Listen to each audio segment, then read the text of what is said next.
Sa ibang balita, eroplano sa Tokyo, Japan, nagliyab matapos sumalpok sa Coast Guard plane.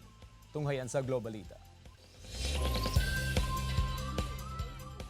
Mahigit 300 pasahero ang kinailangang ilikas matapos magliyab ang Airbus sa Haneda Airport sa Tokyo, Japan. Sa video, maririnig ang ilang pasahero kasama na ang mga bata na nagkukumahog palabas sa eroplano noong January 2. Sa inisyal na report, nakabanggaan sa runway ng Japan Airline Flight 516 ang isang Coast Guard aircraft na tutulong lang sana sa mga biktima ng lindol.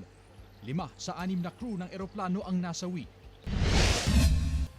Sa Japan pa rin, labis na naapektuhan ang Ishikawa Prefecture. Kabilang sa mga gumuho ang ilang shrine at traditional Japanese gate. Matapos yanigi ng 7.6 magnitude na lindol ang Central Japan. Tinatayang libu-libong ari-arian ang napinsala ng lindol, kung saan aabot naman sa 55 ang nasawi.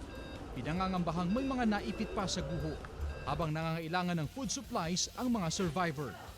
Chris Zuniga para sa Mornings with GMA Regional TV.